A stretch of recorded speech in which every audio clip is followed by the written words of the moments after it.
Ngomong apa sih? Aku selalu minum obat dengan rutin selama ini. Dia bahkan menyebutkan resep dari Dr. Arlan. Saat itulah, sebuah kenyataan pahit menyambar pikiran Weiberg. Ada yang nggak beres. Dia terlalu sibuk riset hari ini sampai lupa minum satu dosis obatnya. Tapi kenapa penglihatannya malah lebih jelas dari biasanya? Ternyata obat itu adalah sebuah jebakan. Weber menatap sang baron dengan sangat serius, menyadari kalau dia butuh bantuan yang sangat besar. Pria ini benar-benar penuh teka-teki. Dia bilang benci anak-anak, tapi nyatanya dia nggak bisa berhenti mengkhawatirkan gadis kecil itu. Diam-diam dia terobsesi dengan keselamatannya. Bahkan saat rapat penting pun, dia terus memainkan pil sakit kepala yang diberikan gadis itu. Pikirannya melayang entah kemana. Dia nggak mendengarkan laporan asistennya, pikirannya terus terbayang senyum tulus si gadis. Sementara itu, sang Viscount yang jahat sudah siap beraksi. Dia berencana buat bikin kekacauan besar. Dia menyerahkan sebilah pedang baru kepada sang duke. Sekarang, monster-monster mulai berkeliaran di mana-mana di luar tembok. Hueyberg hampir buta dan nggak bisa menempa, membuat si Viscount yakin kalau sang duke bakal terpojok. Dia berharap duke bakal bergantung pada bajak keluarganya, sehingga dia bisa memonopoli seluruh industri senjata di kota itu. Tapi sang duke bahkan nggak meliriknya sedikit pun. Beliau malah langsung menoleh ke Baron Anti untuk menanyakan perkembangan biji besi yang baru. Semuanya berjalan lancar, jawab sang Baron. Yang mulia, mereka cuma bisa bikin pedang dari anak panah, tapi para ksatria butuh pedang sungguhan. Apa mereka mau berburu pakai mainan? Viscount Kuntal mencibir. Menghadapi sindiran tajam itu, sang Baron terpaksa menelan harga dirinya. Duke kemudian beralih ke dokter untuk meminta laporan status. Beliau bertanya soal kondisi Hueyberg. Kuntal memberi isyarat kecil pada dokter itu, dan si dokter pun berbohong. Dia bilang Hueyberg masih menolak bantuan apapun. Duke terdiam sejenak, lalu menyambar pedang itu dari tangan sang Viscount. Beliau mulai memeriksa bilah pedang itu dengan tatapan dingin yang tajam. Jarinya meraba bagian pinggir yang sangat tajam. Baru saja si Viscount mau merayakan kemenangannya, sebuah gedoran keras tiba-tiba menggetarkan pintu. Seorang pelayan berteriak memanggil dokter, berseru kalau Lady Eddie sedang dalam bahaya besar. Sepertinya, dia menjatuhkan obat matanya dan sekarang menangis kesakitan. Dokter itu langsung membeku, wajahnya pucat pasi karena syok. Dia merasa nggak pernah meresepkan apapun untuk mata Lady Eddie. Tapi saat si pelayan menunjukkan botolnya, jantungnya seakan mau berhenti. Itu adalah obat yang sama persis dengan yang dia siapkan buat Hueyberg, racun mematikan yang berasal dari danau merah yang mengerikan. Tujuan satu-satunya adalah membutakan mata Hueyberg yang tersisa untuk selamanya. Gimana ceritanya botol racun ini bisa berakhir di tangan gadis itu? Dia adalah calon duces masa depan. Kalau sampai dia terluka, riwayat hidup dokter itu benar-benar tamat. Dokter itu bergegas lari untuk memeriksanya, benar-benar kehilangan ketenangannya karena panik luar biasa. Dalam keadaan kalut, dia nggak sengaja keceplosan bilang kalau itu adalah racun mematikan. Begitu dia menyadari kesalahannya, semuanya sudah terlambat. Weber sudah berdiri di hadapannya dengan wajah yang lebih gelap dari jurang maut, sebelum pertumpahan darah dimulai. Tapi di saat itulah Weber menyela, dia menyodorkan pedang yang baru saja ditempanya, jantungnya berdegup kencang. Sudah 10 tahun dia tidak menyentuh palu tempah. Apa sang duke bakal membencinya? Sebaliknya, sang duke justru sudah sangat tidak sabar melihat mahakarya ini. Dia merampas pedang itu dari tangan Weber. Dengan satu ayunan yang beringas, dia langsung mengeksekusi sang Viscount. Dia kemudian memerintahkan Weber untuk segera memproduksi massal senjata-senjata ini. Melihat sang duke sama sekali tidak menyimpan dendam, tekad Weber pun makin bulat. Aku tidak akan mengecewakanmu, Anti, janjinya. Melihat darah akhirnya membuat dia puas. Kegilaan sang duke yang meluap-luap seharusnya mereda untuk saat ini. Tapi, aura membunuhnya tidak juga pudar. Melemparkan pedangnya ke Anti, sang duke melangkah keluar dengan emosi. Dia membanting, pintu hingga terbuka lebar. Melihatnya, gadis itu melemparkan senyum. Tiba-tiba saja dia sudah ada di sana. Dia mencengkeram gadis itu, katanya kamu diracun. Apa matamu masih terasa perih? Ekspresi wajah gadis itu berubah. Tatapan bersalah itu menceritakan segalanya kepada sang duke. Seluruh kejadian ini hanyalah rencana matang dan jebakannya. Melihat noda darah di tubuh sang duke, dia tahu rencananya berhasil. Anti mengikutinya ke sini. Semua itu dilakukan untuk memancing sang duke keluar. Mata Zamrudnya tetap berkilau dan penuh semangat. Merasa lega, sang duke akhirnya mulai tenang. Anti menawarkan sehelai kain sutra untuk menyeka sisa darah. Pria itu diam-diam merasa khawatir dan mulai mengoceh. Nona muda itu masih anak-anak. Melihat darah, bakal membuat dia trauma. Dia pun sadar kalau tangannya penuh noda darah. Seorang pelayan muncul. Anda menjatuhkan ini. Sang duke mengambil kembali botol obat itu, menggenggamnya seolah itu harta karun yang sangat berharga. Dia melirik sapu tangan itu. Apa semua ksatria membawa benda ini? Tidak, Tuan. Dia pun memberi perintah, setiap ksatria wajib membawanya sekarang. Mereka harus siap untuk segera membersihkan noda dalam sekejap. Dia membayangkan gadis itu menggunakan kain kasar pada kulitnya yang lembut, benar-benar tidak boleh terjadi, hanya sutra bersulam yang paling halus, yang pantas untuknya. Setelah memberi perintah, dia pergi dengan anggun. Dia meninggalkan mereka berdua yang berdiri mematung kebingungan. Ada apa? Dengan sang duke belakangan ini, bocah itu sudah cemburuan meski usianya masih sangat muda. Satu lirikan saja ke anak lain sudah membuatnya gelisah. Mendengar orang lain memuji kecantikannya membuat dia naik pitam. Keanggunan gadis itu bukan untuk diincar oleh mereka. Akhirnya, kedua anak itu pergi ke pasar. Suasana jalanan yang ramai langsung membuat mereka tertarik. Berencana untuk kemandiriannya di masa depan, dia pun mulai melakukan riset pasar sambil menggandeng tangan Damen. Dia menyuruh Damen untuk pegangan erat-erat, tapi Damen malah cemberut. Jadi, kamu tidak mau menggandeng tanganku di tempat lain? Dia tidak tahan melihat tatapan memelas Damen. Kita bakal gandengan tangan kapanpun kamu mau, ucapnya sambil tersenyum lebar. Damen akhirnya merasa tenang. Sambil bergandengan tangan, mereka memulai tur jajanan kaki lima yang luar biasa. Wajah Damen terkena saus, dan seorang pengawal langsung menawarkan sapu tangan kepadanya. Modelnya benar-benar berbeda. Dia mengira itu cuma masalah selera, tapi ternyata itu ulah sang duke. Tiba-tiba, sebuah botol kecil yang misterius menarik perhatiannya di tengah kerumunan. Sang penjual mencoba mengabaikannya karena dia masih anak-anak, tapi kemudian dia melihat para pengawalnya. Dia pun langsung mulai berakting palsu. Itu adalah ramuan penyembuh, tapi khasiatnya biasa-biasa saja.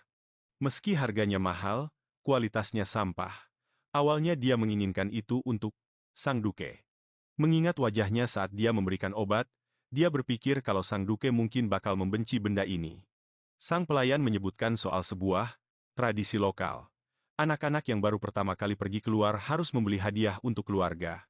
Dia pun ragu, apa dia bakal menyukainya. Lalu, dia melihat beberapa perhiasan. Dia menemukan anting yang sangat cocok dengan warna mata Damen. Itu benar-benar barang yang wajib dibeli. Tiba-tiba, satu keluarga yang terdiri dari 3 orang mengerumuni kios kecil itu, pura-pura melihat barang dagangan. Dia langsung bisa melihat niat asli mereka. Anak itu sedang mengutil. Biasanya, dia tidak akan peduli, tapi bisnis tetaplah bisnis. Dia tidak akan membiarkan perilaku mencurigakan seperti itu di wilayah masa depannya. Waktunya memberi hadiah untuk sang duke. Dia menerjang ke depan dan menangkap anak itu. Untuk menangkap pencuri, kamu butuh bukti yang nyata. Orang-orang dewasa itu mencoba berkilah, mengatakan kalau anak itu masih kecil dan minta maaf. Tapi di bawah tatapan maut para pengawal, pria itu panik dan membantah kalau dia mengenal bocah tersebut. Dia sudah siap meninggalkan anak itu untuk menjadi budak. Bocah itu benar-benar hilang kendali. Kamu yang menyuruhku mencuri. Kamu janji bakal mengembalikan barang-barangku dan memberiku roti, teriaknya. Dia tidak bisa diam saja. Melihat ini, orang-orang ini bukan orang tuanya. Mereka adalah monster. Mereka adalah penjahat yang memanfaatkan anak-anak untuk melakukan pekerjaan kotor. Mereka. Karena terbongkar, pria itu jadi beringas. Dia membentak, berbalik menyerang mereka dengan penuh kebencian. Kalau saja tatapan bisa membunuh, pria itu sudah jadi debu. Saat bocah itu didorong ke samping, gadis itu menjulurkan tangannya sambil memegang gelang hijau. Tunggu, ini milikmu, ucapnya, sambil menyerahkan kenang-kenangan berharga yang dicuri oleh para preman yang telah memaksa anak itu ke dunia kriminal. Setelah mendapatkan kembali harta karunnya, bocah itu sangat terharu, bersumpah dengan sungguh-sungguh untuk membalas kebaikannya suatu hari nanti. Setelah mengetahui kalau bocah itu dan saudara-saudaranya tinggal di panti asuhan yang suram, dia langsung membelikan pesta makanan yang berlimpah untuk mereka. Kalau kamu butuh bantuan, namaku Grace, tanyanya menawarkan diri. Mendengar nama itu memberikan kejutan yang mengerikan bagi tokoh utama kita. Mungkinkah ini adalah Satria Suci Grace yang legendaris dari cerita aslinya, sosok yang mengorbankan segalanya demi sang pahlawan wanita? Grace ternyata seorang gadis, tapi dia punya pesona tampan yang menakjubkan sampai-sampai membuat CMC menghujaninya dengan pujian. Semburat merah tipis muncul di pipi Grace, tapi Damen yang ada di sampingnya kelihatan sangat marah dan membentak, "Kenapa wajahmu jadi merah begitu?" Selagi para penjaga mengamankan para preman yang kabur, si pelayan yang khawatir dengan keselamatan nonanya langsung bergegas mengambil obat. Sudah waktunya buat pulang. Si penjaga tanpa basa-basi langsung menggendong kedua bocah itu di bawah ketiaknya kayak bawa barang bawaan saja. Sebelum pergi, Ella memberikan obat itu kepada Grace, sambil mengucapkan salam perpisahan terakhir buat calon prajurit legendaris ini. Mulai sekarang, Damian adalah tanggung jawabnya. Sementara itu di kantor Duke, pedang baru yang ditempa dari mineral langka akhirnya selesai juga. Sang Duke tampak sangat bangga. Nggak lama kemudian, Ella dan Damian kembali, dan Ella mulai menceritakan petualangan kecil mereka di kota.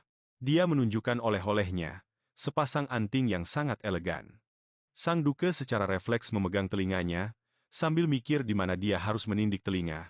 Damian, aku beli ini khusus buat kamu. Warnanya cocok banget sama mata kamu.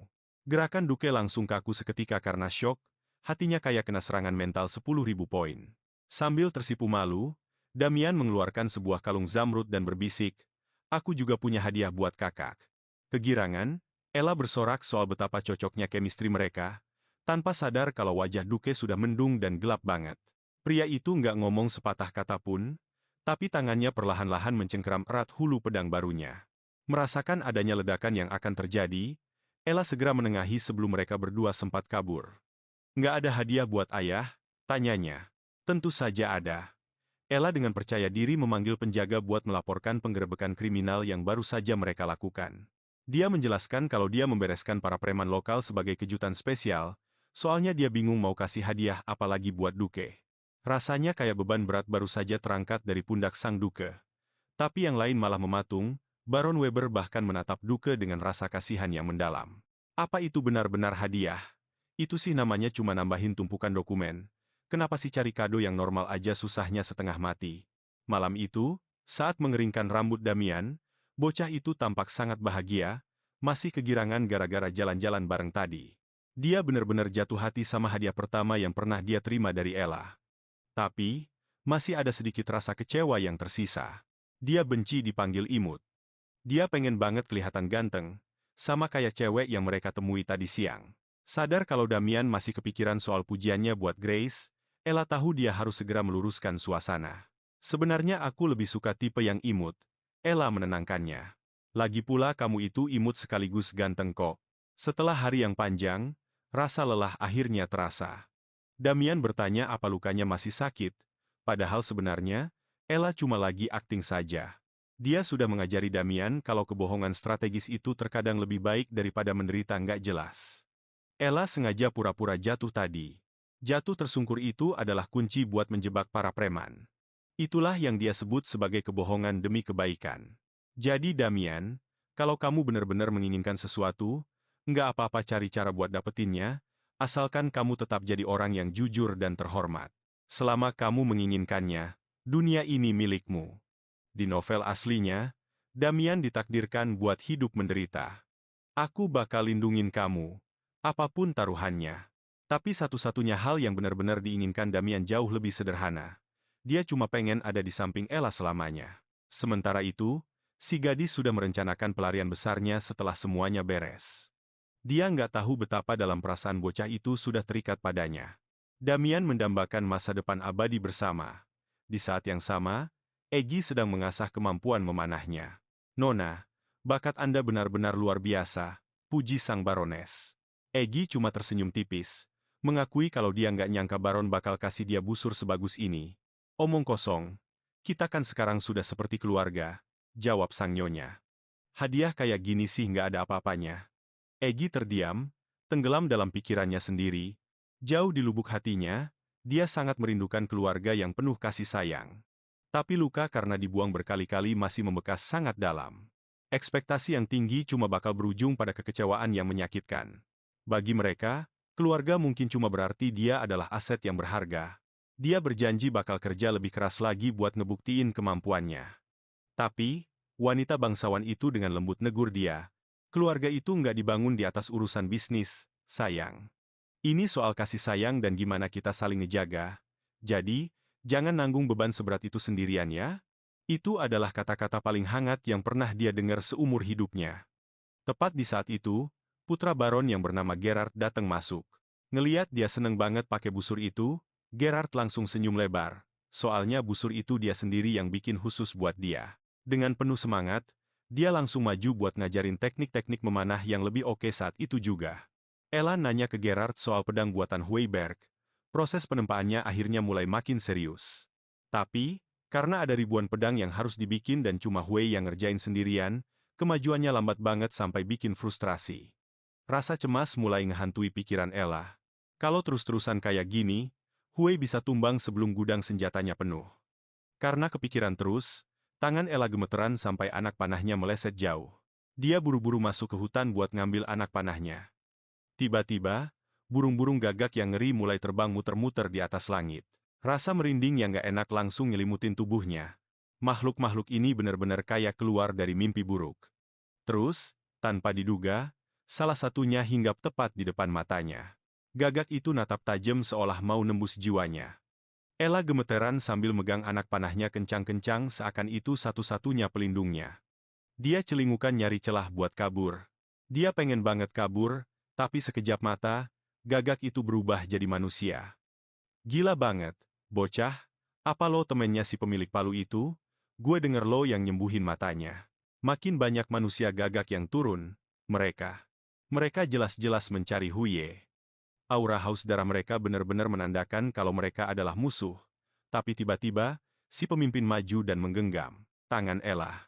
Jadi, kamulah penyelamat tuan kami. Ella langsung membeku, otaknya berputar keras berusaha memahami maksud dari kata-kata misterius itu. Dia menyadari kalau pria itu menyentuh mata anak panah dari biji monster. Padahal, tangan pria itu sama sekali nggak terluka. Seketika, sebuah ide licik yang brilian pun muncul di kepala Ella. Tepat di saat itu, Jared yang sangat protektif langsung berlari ke sisi Ella. Melihat orang-orang asing itu, dia langsung pasang badan melindungi Ella sambil membentak mereka supaya menjauh. Kelompok manusia gagak itu mencoba menenangkan suasana, menjelaskan kalau mereka mendekat hanya untuk menunjukkan rasa terima kasih yang mendalam. Mereka sangat haus akan teknik penempaan tingkat tinggi. Satu-satunya takdir klan mereka adalah menciptakan senjata paling hebat di dunia. Ella teringat sebuah legenda tentang pedang kerajaan suci yang ditempa oleh suku misterius yang tersembunyi. Mungkinkah para shifter burung? Yang aneh ini adalah pengrajin legendaris dari kisah-kisah kuno itu? Pria itu menjelaskan bahwa setelah pemimpin mereka wafat, seni rahasia mereka hilang ditelan waktu. Mereka nggak sengaja melihat hasil karya Huye, dan langsung terpana oleh keahlian menempa tingkat dewa yang dimilikinya. Mereka menganggap Huye seperti dewa, tapi mereka merasa hancur saat Huye tiba-tiba meninggalkan bengkel tempaannya. Karena Ella sudah memulihkan penglihatan Huye, sang master akhirnya bisa kembali mengayunkan palu di atas paron. Bagi mereka, Ella adalah seorang dewi. Lucunya, Huye sebenarnya sama sekali nggak tahu siapa mereka ini. Hubungan guru murid ini benar-benar cuma sepihak. Tiba-tiba Jared menyela. Tunggu, Nona. Apa kamu benar-benar bisa mengerti ucapan mereka? Ella berkedip, baru menyadari kalau cuma dia yang bisa mendengar suara asli mereka. Si shifter menjelaskan kalau kemampuan berkomunikasi dengan non-manusia berarti Ella memiliki garis keturunan mistis kuno. Ella benar-benar syok. Karakter sampingan kayak dia nggak seharusnya punya kemampuan tersembunyi yang legendaris seperti itu. Karena mereka paham bahasa manusia, Ella membawa kelompok aneh itu langsung ke pondok Huye. Ini Talon, umum Ella. Dia ingin menjadi muridmu dan belajar menempa. Kelompok manusia gagak itu langsung mengerumuni Huye. Melihat keraguan Huye, Talon langsung bergerak untuk membuktikan kemampuannya. Sambil menyambar biji monster, dia menyeringai ke arah Ella.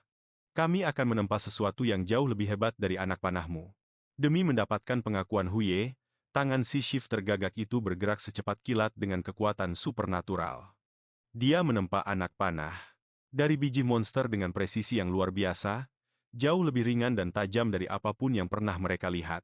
Huye sampai tidak bisa berkata-kata melihat kualitasnya, dan Jared benar-benar melongo nggak percaya. Apa kalian klan yang hilang yang menciptakan pedang suci itu? Ya, itu kami. Hue dan Jared saling berpandangan, baru menyadari kenyataannya. Mereka memohon pada Ella untuk menegosiasikan kesepakatan.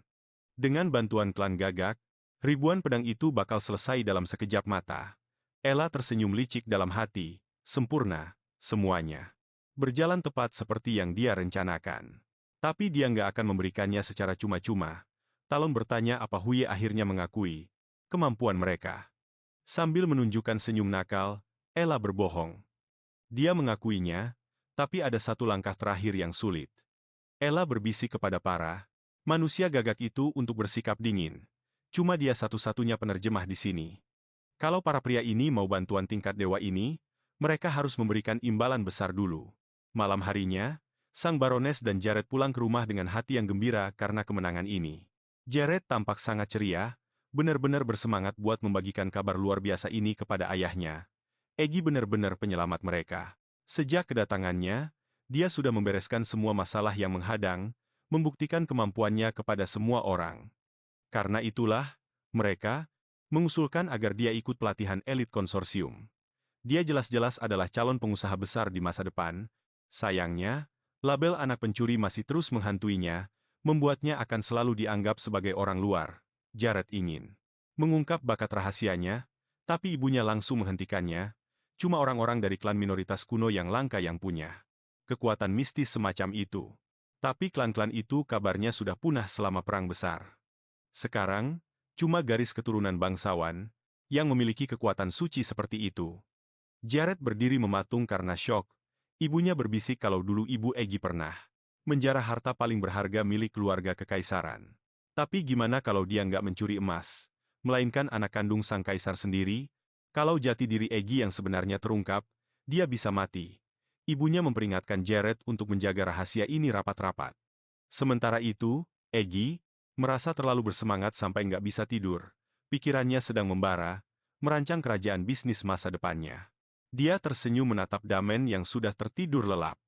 Melihat bocah itu tidur dengan tenang benar-benar menghangatkan hatinya, karena nggak mau mengganggunya, dia memutuskan untuk keluar sebentar. Dia menyelinap keluar dari balik selimut untuk menjernihkan pikirannya. Di luar, angin tengah malam terasa menusuk kulit. Saat berjalan melewati taman yang sunyi, dia nggak sengaja melihat Sang Duke dan Anti. Dia baru saja mau melambaikan tangan ke arah mereka, sampai tiba-tiba Anti menghunus pedangnya dan menerjang Sang Duke. Jantung Egi serasa berhenti saat pedang itu mengenai sasaran. Darah menyembur ketika Sang Duke terkena serangan itu. Dia cuma bisa menonton dengan kaku saat ksatria terkuat di kekaisaran itu dikhianati oleh bawahannya sendiri. Dia nggak bisa tinggal diam. Sambil berteriak, dia berlari maju, menuntut penjelasan kenapa Anti berkhianat kepada tuannya sendiri.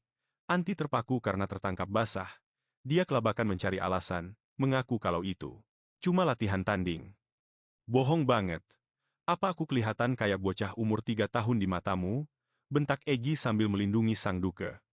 Tapi Anti memperingatkannya. Bahaya itu ada tepat di belakangnya. Egi menoleh pelan. Sang Duke memancarkan aura kegelapan yang menyesakan, matanya menyala merah darah seperti pemangsa. Apa kegilaannya akhirnya meledak? Melihat kulitnya yang terluka, Egi sadar kalau hanya darah yang bisa memuaskan dahaga mengerikan itu. Dengan gemetar, dia mengulurkan tangan dan menggenggam tangan Sang Duke. Pelan-pelan, kegelapan itu menghilang dan pikiran Sang Duke akhirnya jernih kembali. Dia menatap Egi dengan terpaku. Apa kau tidak takut padaku? Tanyanya. Egi hanya menggelengkan kepala. Kalau kutukan itu benar-benar menguasai Anda, bisiknya, Anda pasti sudah menghabisi semua orang sebelum menyentuhku. Luka-luka Sang Duke menutup dengan kecepatan luar biasa. Dia memperhatikan ketenangan Egi. Bertanya-tanya apa anak ini sudah terbiasa dengan pembantaian semacam ini. Egi tiba-tiba sadar kalau dia bersikap terlalu dewasa untuk ukuran seorang anak kecil. Dia hampir saja membongkar rahasianya sendiri. Dia pun cepat-cepat mencari alasan buat menutupi kedewasaannya. Sang Duke tidak mendesak, dan hanya menyuruhnya melupakan kejadian malam ini. Anda tidak tidur, Yang Mulia? Sang Duke menghela napas panjang, mengaku kalau mimpi buruk selalu mencuri waktu istirahatnya. Mau aku bantu supaya bisa tidur, tawarnya. Dulu di panti asuhan, anak-anak yang memegang tangannya selalu tidur nyenyak seperti bayi. Dia pikir kalau dia ada di sampingnya, dia bisa jadi pelindung dari kegelapan di pikiran pria itu. Dia nggak nyangka pria itu setuju, tapi lucunya, sang duke malah membawanya langsung ke kamar pribadinya. Jadi, gimana cara kerjanya? Tanyanya, sambil bersikap penurut kayak kucing rumahan yang besar.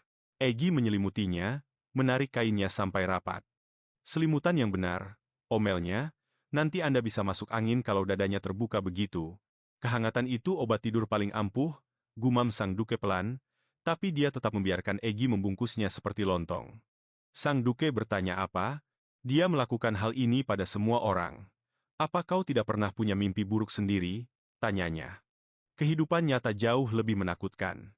Daripada mimpi apapun, ceplosnya. Gawat, dia keceplosan lagi, omongannya terlalu berat untuk anak kecil. Dia langsung beralih topik, merengek, soal pekerjaan berat dan makanan yang gak enak. Tiba-tiba, sang duke mengungkit soal ibunya. Dia mengaku setiap kali melihat Egi, ada wajah yang sangat dia kenali terbayang di depan matanya. Siapa nama ibumu? Tanyanya. Jantung? Egi berdegup kencang. Ini wilayah yang sangat berbahaya. Label pencuri itu selalu melukai harga dirinya, tapi, cepat atau lambat, dia harus menjawabnya. Namanya Xian, bisik Egi. Ekspresi sang duke langsung lesu. Harapannya, sirna seketika. Ternyata dia saja yang berpikir terlalu jauh. Sang duke mengaku kalau dia akhirnya mulai merasa mengantuk. Egi berseri-seri. Ternyata metode, sihir tidurnya manjur juga. Mungkin otakku cuma lebih milih tidur daripada dengerin kamu ngomong terus, candanya. Lidahnya yang tajam itu masih saja pedas. Tapi kemudian suaranya melembut. Dia minta maaf atas kengerian yang dia tunjukkan dan karena sudah meragukannya selama ini. Rasa hangat menyelimuti hati Egi, meski dia masih bingung sebenarnya apa yang dicurigai pria itu darinya. Tepat saat dia mau bertanya yang sebenarnya, dia sadar kalau sang duke sudah terlelap ke alam mimpi. Sebelum sempat bertanya, dia melihat kalau sang duke sudah tidur dengan sangat nyenyak. Sambil mengumpulkan keberanian, dia mengusap dahi sang duke dengan lembut sebelum mengendap-endap keluar kamar. Tidur yang nyenyak ya. Hari besar pun tiba. Para pendeta kuil datang ke panti asuhan untuk memberikan berkat suci. Jantung Grace berdegup kencang karena tidak sabar. Para pendeta itu akhirnya membawakan banyak sekali persediaan untuk anak-anak. Akhirnya, pesta makan besar ada dalam rencana. Tiba-tiba, seorang pendeta dengan mata hijau yang mencolok menarik perhatian Grace. Mungkinkah itu dia? Grace langsung lari ke arah mereka, tapi semangatnya hancur saat ternyata dia cuma orang asing. Dia meminta maaf sambil terbata-bata, menjelaskan kalau teman lamanya yang hilang punya mata zamrud yang sama persis. Mendengar itu, sikap pendeta bermata hijau itu langsung berubah drastis saat dia maju dan mencengkeram tangan Grace. Dia menginterogasi Grace soal setiap detail kecil. Tapi saat matahari mulai terbenam, kunjungan kuil itu pun resmi berakhir. Aubrey akhirnya berhenti berpura-pura, menggosok tangannya dengan perasaan sangat jijik, menyentuh anak yatim piatu. Jelas dianggapnya sangat merendahkan martabat. Ada bocah bermata hijau yang gak terduga di wilayah Suez. Melihat anak itu membuatnya benar-benar krisis mental. Saat itu, para pendeta terkesiap.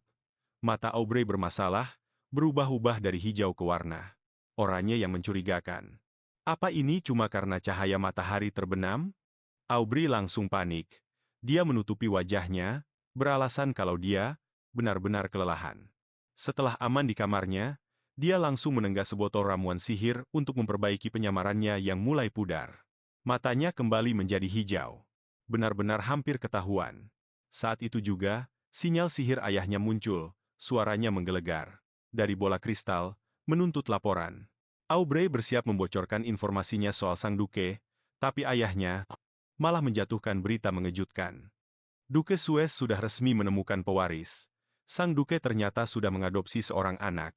Ayahnya mengamuk, Berteriak kalau Aubrey itu bodoh dan tidak berguna. Harusnya dia sudah jadi duces sekarang. Keserakahan ayahnya akan kekayaan Suez benar-benar nggak ada habisnya. Dia cuma menjadikan putrinya sendiri sebagai pion. Tapi meski perintah ayahnya begitu beracun, Aubrey tetap melakukannya. Dia sudah telanjur terobsesi dengan sang duke sejak pria itu menyelamatkannya. Hidup. Demi memenangkan hatinya, wanita itu menggunakan ramuan terlarang untuk mengubah wajahnya menjadi jiplakan mendiang sang duces. Selama dia bisa tetap berada di sisi pria itu, dia bahkan rela menikahi anak angkatnya demi mengamankan posisinya. Kini dia punya target baru. Si anak yatim piatu itu harus pergi. Aubrey sudah siap untuk merebut tempatnya. Gadis kecil itu benar-benar membuat sang duk bertekuk lutut. Beliau terus memanjakannya dengan pelukan yang tak ada habisnya. Dia baru saja memamerkan keahlian memanahnya yang luar biasa, menembak tepat di tengah sasaran di depan para pelayan yang melongo. Mereka bersorak, melemparnya ke udara. Nona Egi, Anda benar-benar legenda. Egi benar-benar menikmati suasana itu. Saat dia memamerkan kemampuannya, sang duke bahkan rela meninggalkan tumpukan dokumennya hanya demi melihat sekilas. Beliau melangkah ke taman tepat saat seorang penjaga mengapit gadis mungil itu di bawah lengannya seperti barang bawaan. Dia melambaikan tangan ke arah sang duke dengan lesu, mengakui kalau dia benar-benar kehabisan tenaga. Sang duke terdiam, matanya menyipit. Bukannya kamu punya 3 anak? Tanyanya. Jelas sekali, kamu sama sekali tidak tahu cara menggendong anak yang benar. Sang duke langsung mengambilnya, menunjukkan cara menggendong ala ayah idaman. Para pelayan benar-benar syok melihatnya. Dengan bangga dia memamerkan busur pemberian sang baron, membanggakan betapa bergunanya senjata itu. Hati sang duke mencelos. Mendengarnya memuji hadiah orang lain terasa seperti pengkhianatan yang sangat menyesakan. Jadi, hadiah semua orang lebih baik dari punyaku? Beliau cemberut sambil panik. Gadis itu bersumpah kalau hadiah dari beliau sebenarnya adalah favoritnya. Suasana hati sang duke langsung berbalik 180 derajat. Beliau tersenyum lebar melihat selera gadis itu dan menggiringnya ke ruang makan. Kamu ini cuma kulit membungkus tulang, gerutunya, sambil memaksa soal gizi. Setelah makan siang mewah ala bintang 5, dia benar-benar kekenyangan. Untuk membakar kalori, dia menyeret beliau ke lapangan. Sang duke mengira akan ada latihan pedang, tapi tiba-tiba Damen datang berlari. Dia tampak sangat bersemangat seperti biasanya. Dia sangat ingin makan siang bersamanya, tapi gadis itu harus menolaknya. Ruh Damen seakan melayang keluar dari tubuhnya. Kamu makan sama siapa? Sang duke? Di sampingnya, sang duke merasa sangat menang. Masih menganggapku sebagai saingan? Kamu itu terlalu lemah. Damian merasa benar-benar tersisihkan dan diabaikan. Dia takut kalau dirinya sudah digantikan, tapi gadis itu hanya memberikan elusan lembut di kepalanya. Jangan begitu. Tentu saja, aku akan makan bareng kamu. Tiba-tiba, sang duke muncul di belakang mereka. Kalau begitu, kita makan bareng-bareng. Dia sangat senang. Ini adalah kesempatan sempurna untuk memaksa mereka berdua melakukan pendekatan yang sangat dibutuhkan. Damen tidak merasa senang, tapi dia terpaksa setuju saat waktu makan malam akhirnya tiba. Damen dan sang duke benar-benar menjejalkan makanan ke mulut Egi, mata mereka berbinar penuh antisipasi. Yang ini enak banget. Coba ini. Rasanya gila.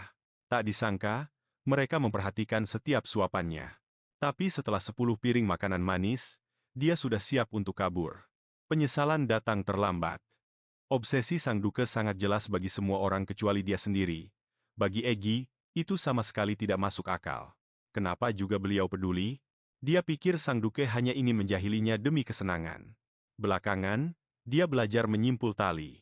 Sang barones mendorongnya untuk membuatkan satu untuk sang duke, tapi Egi merasa putus asa.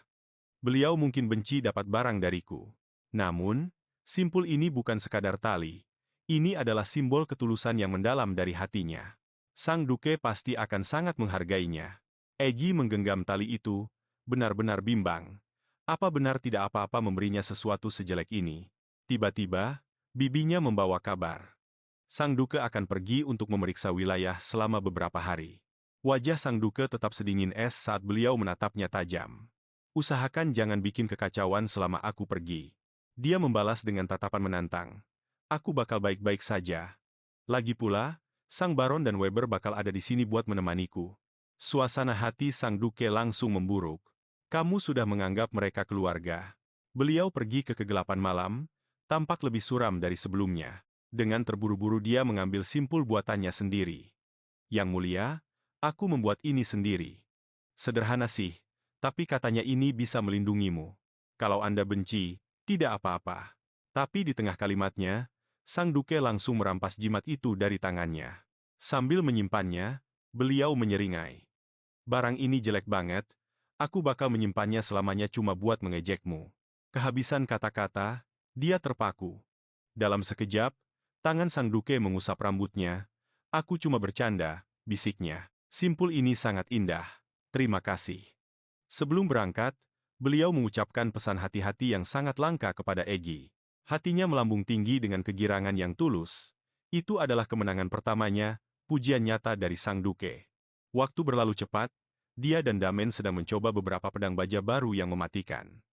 Weber dan Talem segera tiba. Tatapan Talem langsung tertuju pada Damen. Rasa penasarannya terusik oleh aura anak laki-laki itu. Dia bertanya tentang umurnya. Mengetahui kalau dia baru berumur 12 tahun membuat Talem tampak sangat terkejut. Tak lama kemudian, mereka sampai di pasar yang ramai. Mereka sedang berpesta pora dan menjelajahi kedai-kedai. Tiba-tiba, instingnya bergejolak. Tatapan jahat sedang mengincar mereka dari kegelapan. Sebuah hawa dingin menyergap. Bulu kuduknya meremang. Dia menarik-narik Damian, ingin segera lari ke kereta kuda mereka yang aman. Tiba-tiba, bau busuk yang menyengat menusuk hidung. Sebelum dia sempat bereaksi, sebuah tangan kasar menyambarnya, menyeretnya menjauh dari Damian. Damian berteriak memanggil nama Ella di tengah kerumunan yang menyesakan itu. Tapi, dua anak kecil mana bisa melawan lautan manusia yang saling berdesakan? Mereka pun terpisah, hilang dalam kekacauan. Untungnya, pelayan mereka bertindak cepat dan langsung melumpuhkan si penculik ke tanah dengan gerakan yang sangat ahli. Nona, apa Anda baik-baik saja? Damian buru-buru menghampirinya, suaranya gemetar saat memeriksa apa ada luka di tubuh Ella. Ella berusaha tersenyum untuk menenangkan bocah itu, tapi memar biru yang parah di pergelangan tangannya tak sengaja terlihat. Damian langsung terpaku. Si pelaku mulai meraung-raung minta ampun. Dia mengaku cuma orang malang yang nekat karena duka yang mendalam. Katanya, dia sedang mencari putrinya yang hilang, dan melihat seorang gadis berambut pirang dengan mata zamrud. Dia sangat yakin kalau itu adalah anaknya. Orang-orang pun tersentak kaget. Semua orang menyadari kemiripan yang luar biasa antara pria gembel itu dan Ella yang bangsawan. Pikiran Ella berkecamuk, apa orang asing ini benar-benar ayahnya? Dan kalau iya, kenapa dia baru muncul sekarang? Seorang pendeta melangkah maju, sepertinya dia mengenali pria pirang itu. Grace mengikuti di belakangnya, dan langsung mematung saat melihat Ella. Keduanya tampak terkejut. Pendeta itu adalah Aubrey, yang menjelaskan kalau dia dan Grace sedang membagikan sedekah kepada para tunawisma. Pria itu tiba-tiba berteriak kalau dia menemukan anaknya dan langsung lari. Segalanya terjadi begitu cepat sampai sulit untuk dicerna. Jerry tetap curiga dengan semua ini. Pria ini sama sekali tidak punya bukti tapi sudah berani mau menculik Ella. Aubrey membalas dengan ketus dan membela tindakan pria itu. Dia beranggapan kalau keputusasaan seorang ayah sudah cukup jadi alasan kenapa dia panik. Tidak ada bukti yang bisa menyangkal ikatan mereka, cibir Aubrey. Memangnya apa hak kalian buat menghakimi dia? Tatapan Damian berubah dingin saat dia akhirnya angkat bicara. Dia menatap tajam Aubrey, mengingatkannya kalau Ella lah yang sedang menderita di sini. Dialah yang berhak menentukan mana yang salah, bukan kamu. Damian mengabaikan protes si pendeta wanita, dan hanya fokus pada luka Ella yang berdenyut nyeri. Melihat aura perlindungan Damian yang begitu kuat, Ella merasa lega. Kehadiran bocah itu adalah satu-satunya hal yang membuatnya tetap tenang. Dia tidak boleh membiarkan kedatangan yang tiba-tiba ini mengaburkan penilaiannya. Dia harus berpikir jernih menghadapi pertemuan yang mencurigakan ini. Rasa sakit di pergelangan tangannya semakin menjadi. Dia menatap Aubrey, memintanya menggunakan kekuatan suci untuk menyembuhkan luka itu. Sihir suci seharusnya bisa menyembuhkannya dalam sekejap. Hal sepele bagi seorang pendeta. Tapi Aubrey malah menolak, katanya dia tidak bisa membantu. Aku tidak bisa sembarangan membuang kekuatan suci. Tapi air suci ini bisa menyembuhkanmu. Ella benar-benar merasa kecewa mendengar itu. Orang-orang yang katanya suci ini selalu menuruti keinginan para bangsawan. Tapi mereka memperlakukan Ella seperti sampah. Kenapa pilih kasih begini? Tepat sebelum cairan mencurigakan itu mengenai Ella, Damian bertindak. Dia menghancurkan botol itu dengan satu serangan kasar. Sambil melindungi Ella, Dia memelototi Aubrey dengan tatapan sedingin es. Apa kamu benar-benar seorang pendeta? Bau tubuhmu sangat busuk. Aubrey mulai panik. Apa bocah ingusan ini menyadari jebakannya? Mata biru yang tajam itu. Rasanya sangat tidak asing. Jantung Grace berdegup kencang. Dia tiba-tiba teringat seorang bocah kotor di dalam kandang tempat dia pernah membeli ramuan terlarang bertahun-tahun lalu. Itu dia. Tatapan dingin yang sama, tikus laboratorium malang yang dulu dicekoki berbagai obat percobaan itu, ternyata adalah pewaris sang duke. Masa lalunya yang penuh racun membuatnya peka terhadap air yang tercemar. Tapi tanpa bukti, dia tidak berdaya untuk menghentikannya. Grace mengamuk dan memaki Damian sebagai bocah kurang ajar, sambil mengeklaim kalau Aubrey adalah orang suci yang mendanai seluruh panti asuhannya. Namun, Ella menyadari kenyataan yang mengerikan. Damian tahu kebenarannya, tapi Aubrey didukung oleh kuil suci kekaisaran. Ella takut kalau mencari masalah dengan gereja akan menghancurkan masa depan Damian. Dia masih belum paham apa motif Aubrey yang sebenarnya. Apa sebenarnya isi botol itu? Belum sempat dia berpikir, pria misterius tadi kembali mengerang kesakitan. Orang asing itu terus ngotot kalau Ella adalah darah dagingnya sendiri. Karena geram dengan kebohongan itu, si pelayan langsung menamparnya. Kamu bilang dia anakmu? Desis si pelayan. Kalau begitu sebutkan siapa namamu dan di mana tepatnya kamu bertemu ibunya. Pria itu terbata-bata, katanya istrinya merahasiakan identitas aslinya. Anehnya, Ella menyadari kalau cerita itu justru masuk akal. Lagi pula, ibunya adalah seorang pencuri legendaris. Dia tidak mungkin membongkar nama aslinya pada orang asing. Memanfaatkan keadaan, Aubrey ikut bicara. Sebagai utusan suci, dia menawarkan untuk menyelesaikan perselisihan ini menggunakan air suci. Tes darah sederhana di dalam air akan mengungkap kebenarannya. Apa mereka benar-benar ayah dan anak, atau cuma penipu belaka? Satu tetes darah dari masing-masing orang akan menentukan nasib mereka. Benarkah pria ini ayah Ella yang sudah lama hilang? Aubrey terus berusaha mengambil kendali penuh atas situasi yang terjadi. Dia sangat bertekad untuk memanipulasi kenyataan demi keuntungannya sendiri. Tokoh utama kita tahu kalau dia harus melindungi Ella dari ancaman yang berbahaya ini. Mereka harus tetap teguh berdiri melawan kekuatan gereja yang sangat luar biasa itu. Mayu, Damian, Navia, Demi, Aubrey, Aubrey, Aubrey, Aubrey, terlebih lagi, Rubio dan Aubrey, Renatus, Aubrey, Aubrey. Di saat itu juga, Aubrey, tentu saja, Aubrey, Aubrey, Chica dan Aubrey, Aubrey. Sosok itu telah dilupakan. Rubio menerjemahkan untuk si kakek itu, Aubrey. Dokter, rumusnya, untuk sang tamu, sudah bersih. Untuk masing-masing, Alberto. Pengetahuan untuknya, Lady Julia. Grand Salon. Menteri. Untunglah. Craig. Craig. Untuk. Rio pun mulai bicara. Dia melanjutkan ucapannya. Alberto. Aubrey. Untuk. Aubrey. Diperpanjang untuknya. Untung saja. Aubrey. Aubrey Jarrett. Tentu saja. Alberto. Carol Tonto. Untuk Damian. Damian. Untuk Lano. Untuk Craig. Kakek. Demi mahkota. Harding Flores. Kriek. Floris. Alberian. Wah, luar biasa. Terima kasih. Disiplin. Momen. Terserahlah. Selamanya. Demi Damian. Pidato. Pidato. Pidato. Awas. Asing. Asing. Untuk Greg. Tuan Hooper Craig. Direktur Wilayah Rintangan. Rachel. Awas. Tidak sengaja.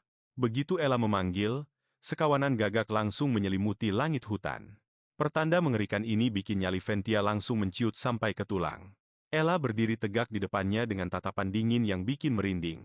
Harusnya kau tidak cari masalah denganku, bisiknya saat kepakan sayap mulai menutupi sinar matahari. Ventia pingsan karena ketakutan yang luar biasa, membuat Ella benar-benar bingung. Pertarungan bahkan belum dimulai, tapi si sampah ini sudah tumbang duluan. Bagaimana bisa seorang wanita yang katanya bangsawan pingsan begitu saja di ruang pertemuan Duke? Benar-benar nggak habis pikir, berani-beraninya dia berbuat sekonyol itu. Viscount Sharon melirik ke arah Tuan Hooper yang tetap tenang sambil menyeruput tehnya. Sharon menyusun rencana untuk merebut kembali aset berharga keluarganya, karena mereka harus membawa Damian kembali bagaimanapun caranya.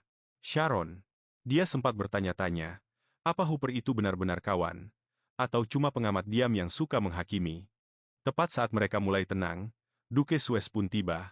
Tapi, sebelum Chiron sempat mengucap sepatah kata pun, Damen muncul dengan sangat tiba-tiba, sebagai bintang utama. Di pertemuan ini, Damen membungkuk dengan sangat anggun, lalu memperkenalkan dirinya di depan ruangan yang penuh dengan manusia-manusia licik itu. Dia duduk dengan sikap yang sangat dingin dan acuh tak acuh, seolah menganggap semua orang di sana cuma suara gangguan yang gak pantas dapat perhatiannya sedikit pun. Sang Duke sadar kalau aura Damen benar-benar berubah saat nggak ada Ella. Chiron mencoba berlagak baik dengan berterima kasih atas bantuan Sang Duke, tapi Duke langsung membungkamnya. Nggak perlu terima kasih, aku walinya. Jangan buang-buang waktu, langsung saja ke intinya. Akhirnya Chiron berhenti bersandiwara. Dia menuntut Damen untuk kembali, sambil mengusulkan sebuah pernikahan dengan seorang nona muda dari keluarga cabang yang nggak terlalu penting. Pernikahan politik buat Damen?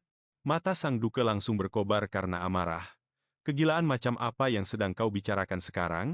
Duke benar-benar nggak menahan diri. Kau sama sekali nggak peduli saat bocah ini menderita dulu, jadi jangan sok peduli sekarang. Dia benar-benar menelanjangi kemunafikan Chiron. Kalau mengaku melakukan ini demi kebaikannya sendiri bukan suatu kegilaan, lalu apa lagi namanya? Tapi Chiron nggak gentar sedikit pun. Kalau Anda nggak setuju, jangan salahkan kami kalau kami harus mengambil tindakan yang jauh lebih agresif dan drastis. Dia bahkan mengingatkan Sang Duke kalau konsorsium Craig itu diwariskan kepadanya secara pribadi, bukan kepada Tuan Muda Damen. Benar-benar nggak sopan. Kemarahan Sang Duke mencapai puncaknya.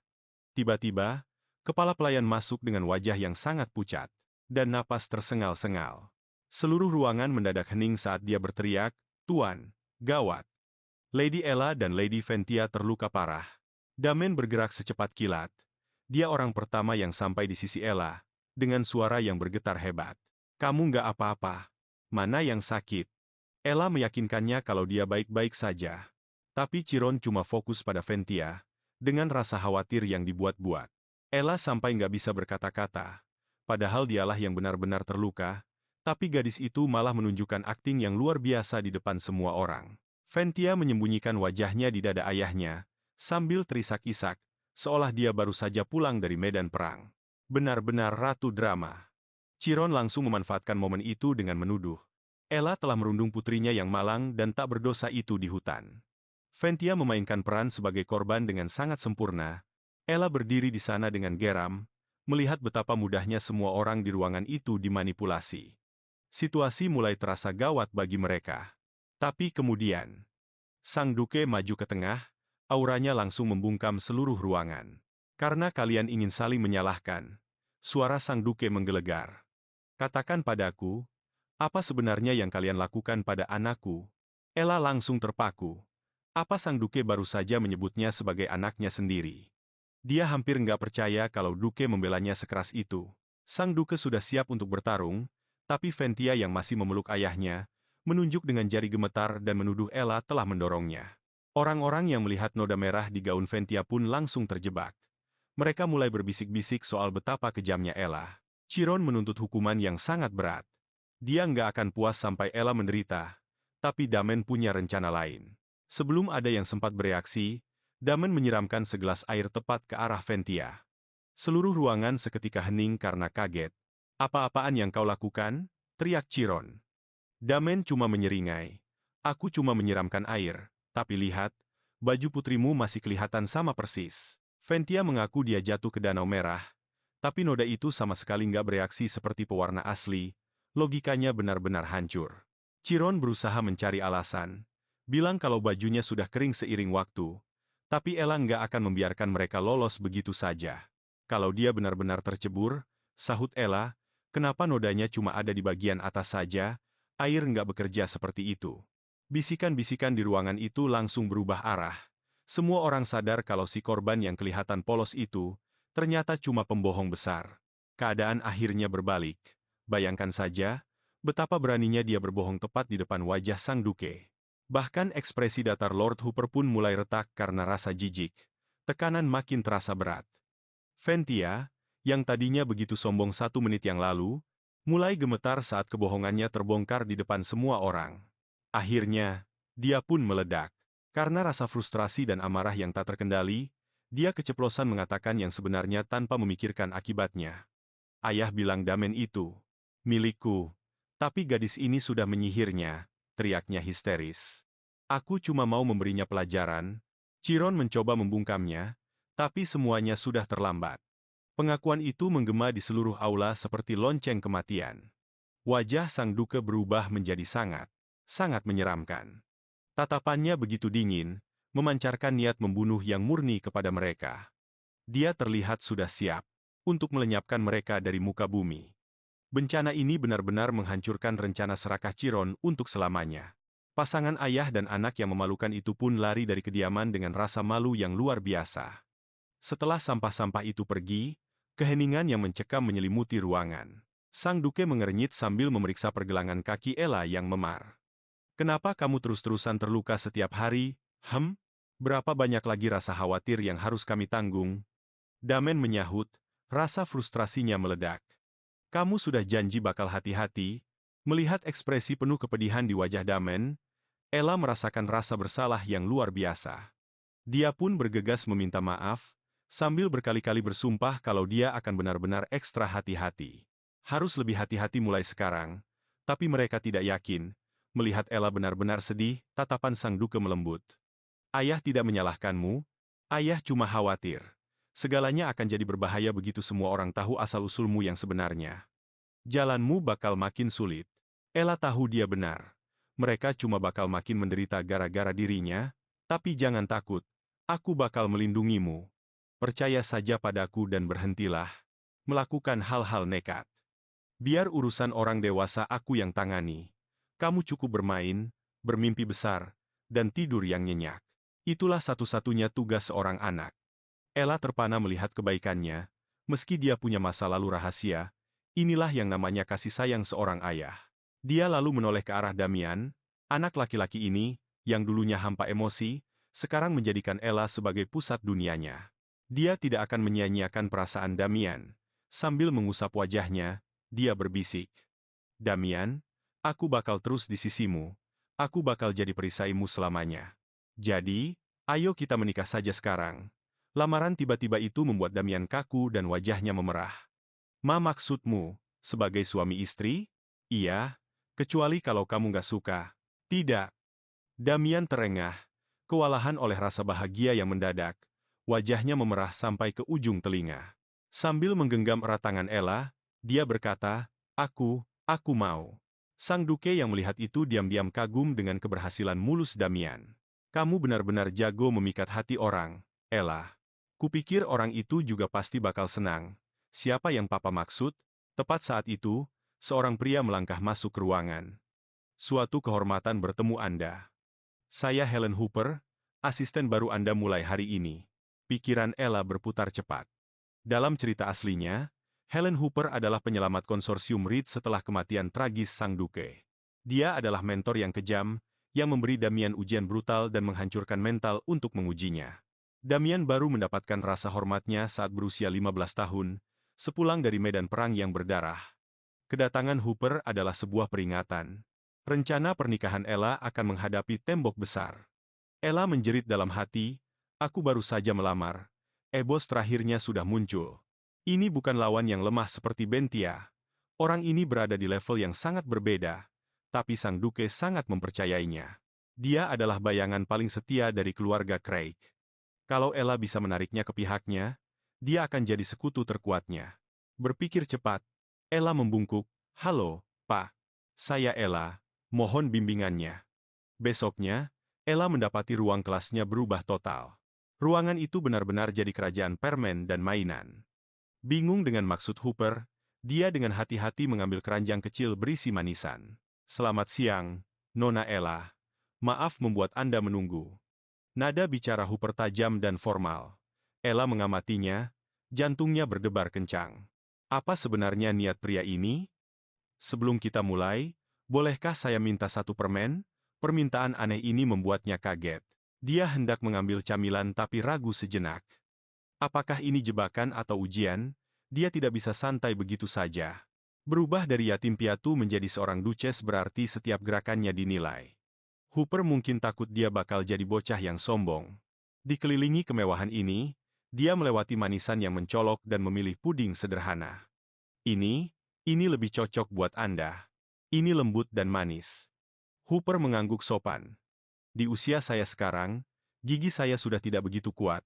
Terima kasih atas kebaikannya, Nona Ella. Bukan apa-apa. Sebenarnya saya juga suka ini. Menunjukkan sisi kekanak-kanakannya adalah langkah terencana untuk membuat Hooper lengah. Hooper tersenyum dan berterima kasih padanya. Mereka duduk dalam keheningan yang aneh namun damai sambil makan bersama. Pelajaran ini jelas cuma kedok. Hooper punya agenda yang jauh lebih dalam. Misi aslinya adalah meyakinkan Ella untuk memaafkan keluarga Serum yang kuat dan berpengaruh. Setiap generasi mereka punya kemampuan psikis, yang memastikan kekayaan besar konsorsium mengalir tanpa hambatan sedikit pun. Kalau keluarga Serum dieksekusi, operasional inti konsorsium akan hancur tanpa dukungan supernatural mereka yang sangat penting. Ella sadar Hooper benar. Dia tidak bisa memohon keringanan pada Sang Duke, jadi dia beralih pada Ella untuk meminta belas kasihan. Hanya Sang Duke yang bisa memberikan pengampunan. Saat Ella menimbang jawabannya, keheningan yang lama membuat Hooper merinding. Dia mulai merasa tidak suka. Ella terlihat ragu, dan Hooper, yang ingat betapa tajam kecerdasan gadis itu, mulai meragukannya. Gadis ini biasanya sangat tegas. Tapi kenapa malah ragu soal bantuan sekecil ini? Mungkin aku benar-benar salah menilai karakternya. Hooper mengeluarkan sebuah dokumen dan menggesernya ke arah Ella. Kalau Anda mau memberi ampun, tolong tanda tangani ini, saya mohon. Tanpa sepatah kata pun, Ella membubuhkan namanya di atas perkamen itu. Hooper menghela napas panjang tanda kekalahan. Dia ternyata tetaplah seorang anak kecil. Tujuannya tercapai, Hooper berbalik untuk pergi, tapi suara Ella menghentikannya, penuh dengan harapan. Dia dengan antusias bertanya kapan pelajaran mereka berikutnya. Melihat ekspresi Ella yang murni dan polos, Hooper merasa bersalah. Gadis itu cerdas dan menawan, namun dia telah mempermainkannya. Ujian rahasia itu berakhir, dan Sang Duke sudah menunggu. Sang Duke terpana. Ella bukan tipe orang yang bertindak gegabah. Namun, dia menandatangani jebakan itu tanpa ragu.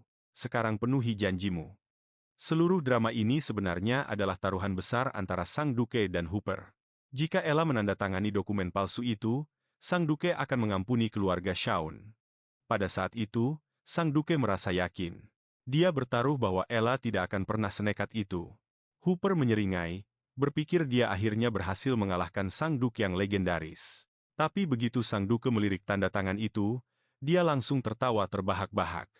Ella ternyata tidak mengecewakannya. Hooper, sepertinya dialah yang mempermainkanmu. Mustahil. Hooper menyambar kertas itu, menatap tulisan tangan Ella dengan rasa tidak percaya. Lihatlah lebih teliti, tambah Sang Duke. Berdasarkan hukum kekaisaran, tanda tangan resmi harus menyertakan nama kepala keluarga. Seharusnya dia hanya perlu menandatangani dengan nama diaman. Tapi dengan menambahkan Craig, tanpa sadar Hooper telah memvalidasi pergeseran kekuasaan yang sangat besar. Dia secara efektif telah mengakui Ella sebagai istri Damian dan Damian sebagai pewaris dinasti Craig. Kenyataan itu menghantamnya dengan keras. Hooper sadar dia tidak hanya kalah, tapi benar-benar kena telak. Sudah kubilang jangan pernah meremehkannya. Sang Duke terkekeh. Ella menunjukkan seringai penuh arti. Halo, Tuan. Saya tidak menyangka jalan kita akan bertemu lagi secepat ini. Hooper bergeser dengan perasaan tidak nyaman. Ella tahu Hooper akan kembali. Apa Anda menyadari kalau saya sedang menguji Anda saat itu? Tanyanya. Ya, aku tahu. Hooper tertegun. Dia tidak pernah membayangkan seorang anak kecil bisa memiliki pandangan jauh ke depan yang begitu tajam dan penuh perhitungan. Ella telah memprediksi setiap langkahnya. Dengan rendah hati, Hooper menerima kekalahan. Seseorang secerdas ini pantas mendapatkan kesetiaan mutlaknya yang tak tergoyahkan. Dia membungkuk dalam-dalam, mulai hari ini, Hooper hanya akan mengabdi pada Anda. Ella berseri-seri, dia telah berhasil mendapatkan sekutu legendaris untuk tujuannya. Dengan Hooper di sisi mereka, jalan bagi Ella dan Damian jadi jauh lebih mulus. Aku butuh bimbinganmu. Hooper langsung tancap gas sebagai tutor Ella, memberikan pelajaran tentang mata pelajaran tingkat lanjut. Awalnya, Ella mengira dia hanya akan belajar etika dasar. Namun, Hooper justru terjun ke topik-topik berat, ekonomi tingkat tinggi, serta hubungan kejam antara kelas sosial dan hierarki. Saat mempelajari ketimpangan kekayaan, Ella memperhatikan bahwa konsorsium Craig mempekerjakan banyak sekali wanita, kebanyakan dari mereka adalah ibu-ibu. Untuk meringankan beban mereka, konsorsium telah menerapkan sistem pendukung revolusioner bagi orang tua yang bekerja. Ella menghormati visi sang pemimpin.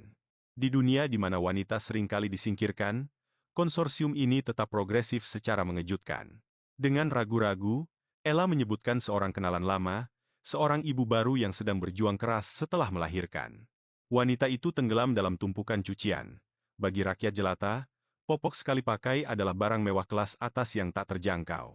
Dia harus mencuci kain-kain bekas dengan tangan setiap hari, sebuah siklus kelelahan yang menghancurkan jiwa dan seolah tidak pernah berakhir. Karyawan mereka kemungkinan besar menghadapi perjuangan yang sama. Melihat Hopper sedang berpikir keras, Ella memanfaatkan momen itu untuk memberikan usulan. Dia menceritakan tentang pohon regal dari kediaman Baron. Kulit kayunya memiliki tingkat penyerapan yang luar biasa canggih. Namun, permukaannya tetap kering kerontang. Itu sangat sempurna untuk produk kebersihan. Mata Hopper berbinar dengan semangat kewirausahaan yang murni. Dia bergegas menemui Jared dan bersama-sama mereka mengembangkan prototipe. Mereka menamai kreasi baru mereka sebagai lini Dry Baby. Setelah pengujian skala kecil di dalam konsorsium, mereka menyadari bahwa ini bukan hanya untuk bayi, potensinya sangat besar. Produk ini menawarkan kenyamanan maksimal bagi wanita selama masa menstruasi dan memberikan martabat bagi lansia, benar-benar pengubah keadaan. Ulasannya sangat memuaskan. Begitu diluncurkan, produk itu mendominasi pasar dan langsung meraih ketenaran luas. Hopper berbagi kemenangan itu dengan Ella, memuji kejeniusannya. Tapi Ella belum selesai. Dia segera mengajukan strategi baru.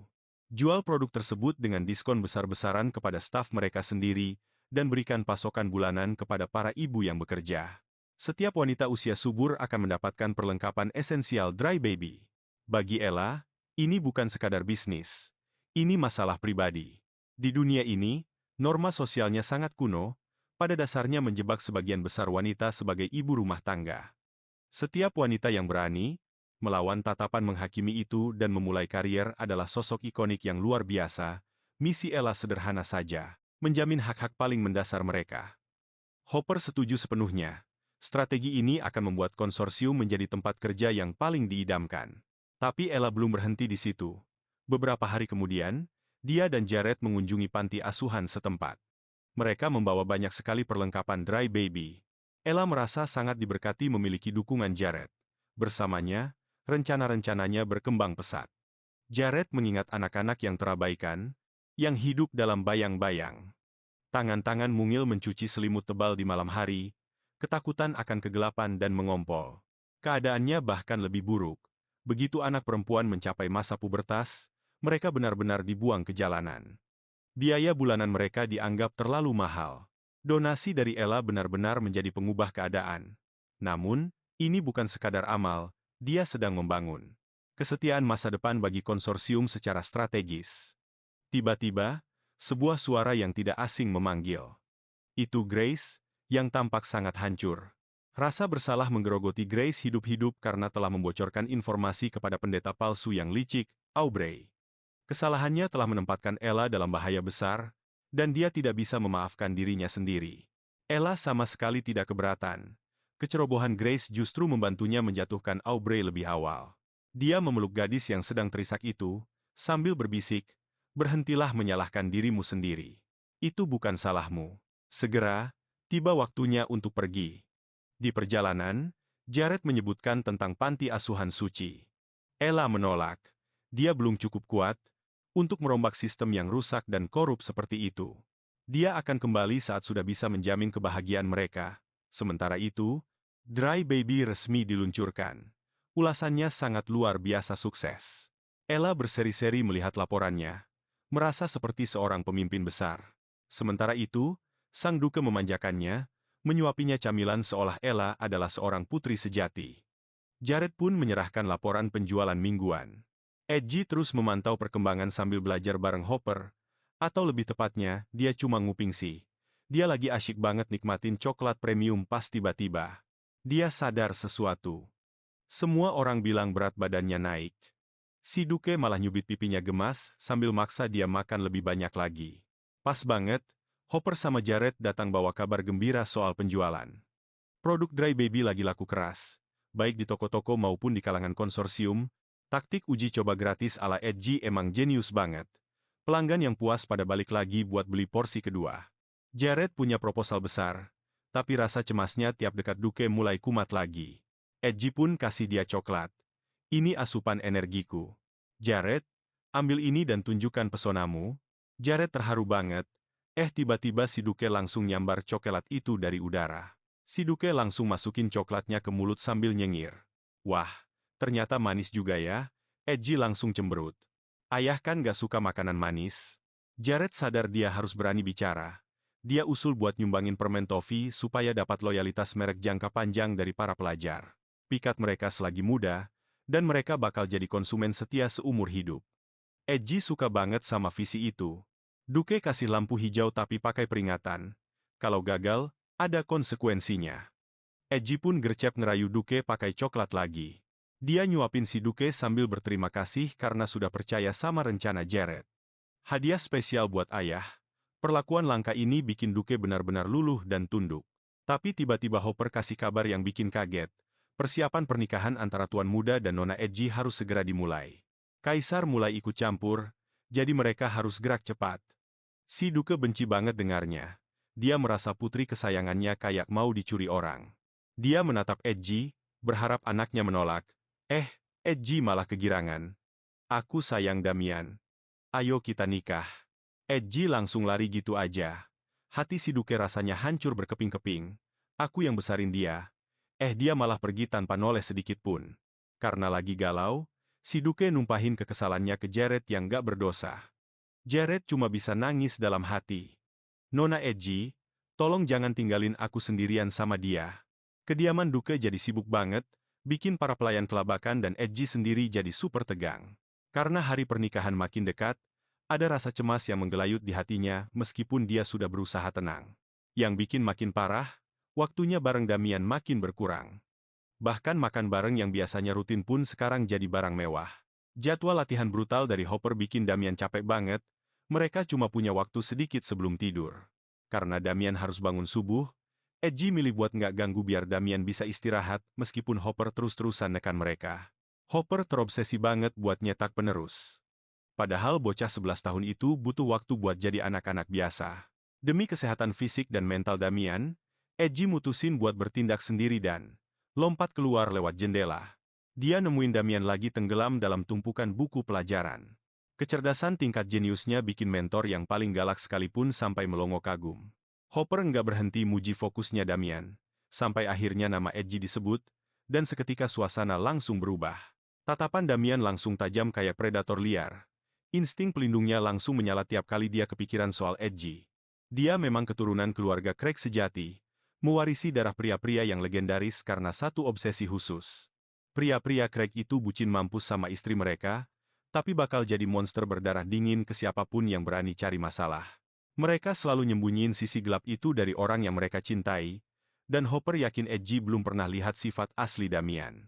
Bagi Edgy, Damian cuma anak laki-laki manis yang penurut, sebuah perubahan besar yang terjadi berkat pengaruh Nona Edgy sendiri. Meski Edgy hebat dalam bisnis dan berhasil bongkar jebakan keluarga Cheron, kepercayaan Hopper masih ada batasnya. Masa depan masih terlalu sulit ditebak. Pas banget, seorang pelayan buru-buru datang buat manggil Hopper pergi. Begitu Damian sendirian, matanya langsung tertuju ke jendela. Pikirannya cuma penuh soal Edgy. Bisikan singkat mereka tiap malam rasanya nggak cukup buat ngobatin rasa rindu yang makin dalam di jiwanya yang masih muda. Tiba-tiba, kayak sebuah halusinasi yang indah, wajah Edgy muncul tepat di balik kaca jendela, persis seperti di mimpinya. Jantungnya berdegup kencang pas Edgy ngasih senyum yang cerah banget. Apa Edgy benar-benar dengar jeritan hatinya? Sambil narik tangan Damian, Edgy ngajak dia buat gerak cepat karena dia sudah berhasil ngalihin perhatian pelayan buat kabur. Cepat, sebelum kita ketahuan, bisiknya, bikin Damian kaget dan agak bingung. Edgy naik ke ambang jendela dengan mata berbinar-binar. Kita main kemana ya? Serunya ceria. Akhirnya, dua bocah ini pergi ke hutan bersalju yang luas. Damian berdiri di sana tanpa tahu apa rencana Edgy sebenarnya. Tiba-tiba, Edgy ngepal bola salju dan ngelemparnya ke pohon. Perang bola salju, ayo mulai. Dia pelan-pelan mastiin sarung tangan Damian sudah terpasang rapat. Walaupun cuma berdiri di sampingnya, Damian ngerasa Edgy punya aura ajaib yang misterius. Dia nggak mau ninggalin Edgy sedetik pun, berharap momen ini bisa bertahan selamanya. Tatapan Damian lembut banget. Dia belum sadar kalau perasaan berdebar-debar di dadanya itu sebenarnya adalah cinta. Tiba-tiba, sebuah bola salju mendarat di kakinya, bikin dia sadar lagi ke dunia nyata. Damian melonjak kaget, wajahnya kelihatan agak kesal dan tersinggung.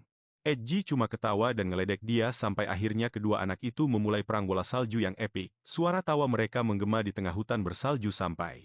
Mereka berdua ambruk ke tanah yang berdebu sambil terengah-engah. Di tengah tawa mereka, tiba-tiba dia terdiam kaku. Mereka sudah sampai di pinggir Danau Merah, perairan gelap yang terkutuk itu. Danau Merah ini sudah menelan nyawa yang tak terhitung jumlahnya. Tapi, dia heran kenapa pohon-pohon di sekitar air yang beracun dan terkutuk itu masih kelihatan sangat segar dan kokoh. Pohon-pohon itu kelihatan jauh lebih sehat daripada pohon dimanapun. Dia pun mengutarakan keheranannya pada Damian. Damian setuju kalau rumor soal tempat ini memang agak aneh. Dia mulai mengingat-ingat kembali memorinya, mencoba mengingat setiap detail tentang Danau Merah ini. Di novel aslinya, Isabel menemukan sebuah permata merah darah. Tapi itu bukan sekadar perhiasan biasa, melainkan batu ilahi merah yang legendaris. Selama batu itu dialiri mana, kekuatannya tidak akan ada batasnya. Kediaman Duke sebenarnya juga menyimpan beberapa batu ilahi. Kekuatannya bisa menandingi relik-relik milik kuil. Dulu, Sang Duke sempat curiga kalau Isabel hanyalah mata-mata yang dikirim oleh pihak gereja. Tapi setelah kejadian itu, dia akhirnya mulai terbuka pada Isabel. Masalahnya, semua lokasi batu ilahi yang diketahui saat ini dijaga ketat oleh pihak kuil. Jadi, di mana Isabel menemukan miliknya, secara naluriah, dia pun melangkah mendekat ke tepian Danau Merah. Pasti ada di sini. Harta karun itu mungkin tersembunyi tepat di bawah permukaan air. Tiba-tiba, Damian menarik tangannya. Kamu sudah janji nggak bakal nekat, kan? Apa kamu beneran mau nyebur ke Danau Merah? Dia pun kebingungan mencari alasan, karena tidak mau membuat Damian makin cemas. Untuk sekarang, dia membatalkan niatnya. Sambil bergandengan tangan, mereka pun pulang. Di tengah jalan, dia mulai bertanya soal pelajaran Damian. Meski tugasnya menumpuk, Damian merasa pelajarannya sangat menarik. Menurut buku teksnya, manusia zaman dulu menggunakan sihir untuk menumbuhkan tanaman. Dengan cara mengalirkan mana ke dalamnya. Detail kecil itu tiba-tiba membuat dia tersadar. Semuanya jadi masuk akal sekarang. Akhirnya dia paham kenapa pohon-pohon di pinggir Danau Merah itu bisa tumbuh sangat kuat. Dia pun langsung berterima kasih pada Damian dengan sangat antusias. Kemudian dia menarik napas dalam-dalam dan berteriak ke arah langit. Talin, si manusia gagak, mulai terbang berputar-putar di atas mereka. Mulut Damian sampai menganga melihat seekor burung yang berubah menjadi wujud manusia untuk pertama kalinya. Dengan mendesak, dia langsung menyuruh Talin untuk membantu. Dia butuh Talin untuk mengambil getah dari salah satu pohon raksasa itu. Talin pun berubah kembali menjadi seekor gagak. Dia mulai mematuk batang pohon itu dengan keras. Tiba-tiba, ada sesuatu yang jatuh keluar. Dia pun segera berlari untuk mengeceknya. Benar seperti dugaannya, itu adalah sebuah permata merah yang bersinar. Talin langsung mengenalinya. Dia berani sumpah demi 500 tahun usianya. Sebagai seekor burung, dia tahu kalau ini pasti sebuah batu ilahi. Dia benar-benar kegirangan, karena merasa sebentar lagi akan jadi kaya raya. Tapi tunggu dulu, mereka berdua kan bolos sekolah cuma buat main. Saat di perjalanan pulang, guru mereka memergoki mereka basah-basahan. Jadi, apa jalan-jalannya menyenangkan? Dengan wajah memerah, dia meminta maaf pada Pak Hopper. Tetapi perjalanan ini membuahkan hasil yang luar biasa. Dia mengeluarkan batu ilahi merah itu. Lihat apa yang kami temukan. Pak Hopper benar-benar terpaku melihat penemuan itu. Dia memberikan senyum nakal yang penuh kemenangan. Enggak sia-siakan kami bolos, Pak Hopper pun mulai memeriksa permata itu. Dia merasa energi aneh di sekitar Danau Merah ini pasti berhubungan dengan batu tersebut dan jiwa-jiwa yang hilang di dalam air itu. Kemungkinan besar mereka tidak tenggelam. Mereka mungkin kehilangan kendali atas mana mereka. Manusia secara alami memiliki aliran mana di dalam tubuhnya.